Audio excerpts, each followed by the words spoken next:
Ohio Governor John Kasich officially signed into law a bill that would ban abortions for fetuses diagnosed with Down syndrome. Now, the law, which goes into effect in 90 days, prohibits a person from performing, inducing, or attempting to perform or induce an abortion on a pregnant woman who is seeking the abortion because an unborn child has or may have Down syndrome. Now, 2 other states, including Indiana and North Dakota, have passed similar laws, but Indiana's law was actually struck down in September by U.S. District Court Judge Tanya Walton Pratt, who said in her decision that the United States Supreme Court has stated in categorical terms that a state may not prohibit any woman from making the ultimate decision to terminate her pregnancy before viability. Now, NARAL pro-choice Ohio Executive Director Kelly Copeland said in a statement after this law was signed that this law shames women and will have a chilling effect on the conversations between doctors and patients because of the criminal penalties that doctor will face. She makes a really good point there, right? I mean, there's a lot of things that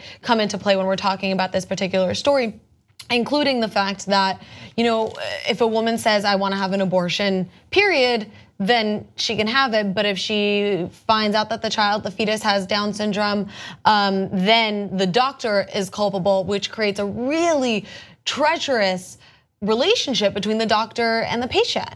But isn't that how oppression works, right? Mm-hmm. Isn't that how you get the women through the doctors? Because the war on women continues. You know what I mean? Like, yeah.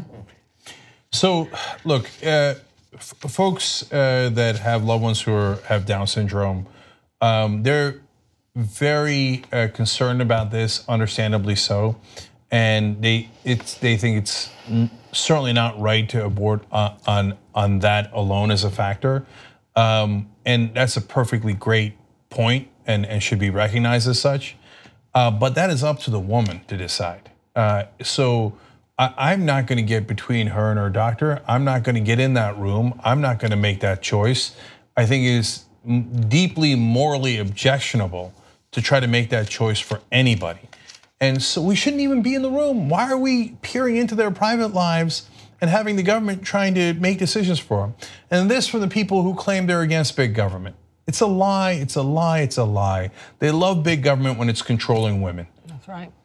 Yeah, no, I think, Cenk, you bring up a really good point when talking about people who have Down syndrome, right? And who speak out against, women who do decide to have an abortion if the fetus, you can detect that the fetus has Down syndrome. Of course, there are amazing people who grace us on this earth who have Down syndrome. Absolutely, and they are gifts probably to the people whose families they belong to. They're gifts to all of us. That said, we could say that for so many different cases where a woman decides to get an abortion, right? I mean, there are beautiful people who are the product of rape or incest, who are gifts probably to their families. There are people who are products of a woman maybe who wanted to have an abortion where she couldn't afford to have a child, who are probably still gifts to this earth. It doesn't really matter. A woman gets to decide what happens to her body regardless of the reasoning that she has. And I do want to bring up some of the reasoning. So there was actually a study that was done to figure out why women got abortions, and it happened in 2004. So some of it's a little dated, but I think the gist of it is here.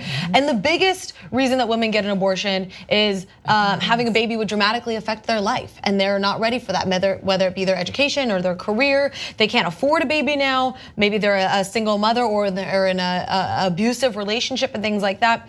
Now, down at 13% is there were problems with the fetus, developmental problems with the fetus. So that's a really, really low percentage comparatively to 74%, 73%, and 48% respectively to the issues that I brought up.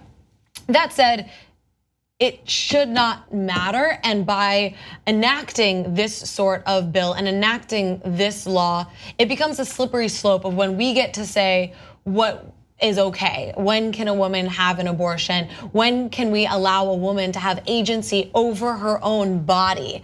And so that is something that I would really like to avoid. But John Kasich, even though he says that he's a moderate Republican, has not been, especially when it comes to choice. And there's so many different things that he has enacted in Ohio specifically to go against women, to be anti-choice, including the heartbeat bill. He's strips funding from rape crisis centers if they mention abortion as an option. He makes women get medically unnecessary ultrasounds and then has a 24-hour waiting period.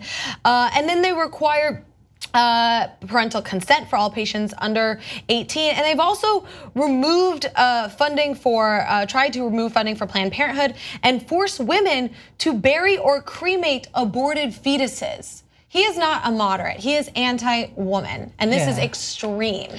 When do they determine if the child is, when the fetus is Down syndrome? Is that in the first trimester?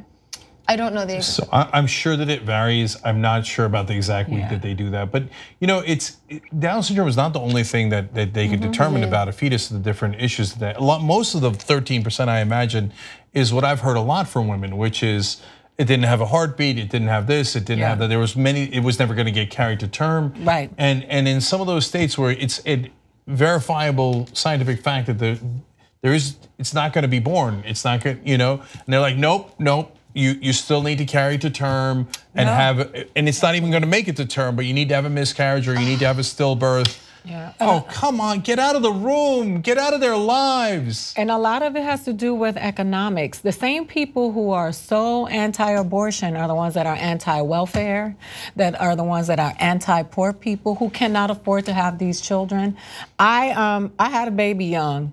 And I had to hide from my parents who were going to try to force me to have an abortion because of religion.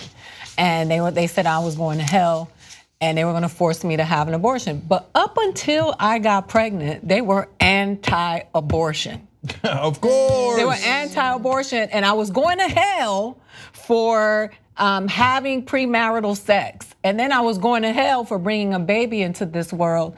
They didn't know what the hell they were doing. They didn't know what they were talking about, and they were letting religion drive them crazy, and they were trying to drive me crazy. I had my baby, but that was my choice. It was my choice to have my baby. I'm no better than my friends who chose not to. What you just watched was one of the videos that we do today, but we actually do a whole 2-hour show every single day. It's a podcast. You could watch it in video or listen to it as audio. You can download it, you can stream it, and you get it completely ad-free if you could become a member of the Young Turks. TYTnetwork.com/join.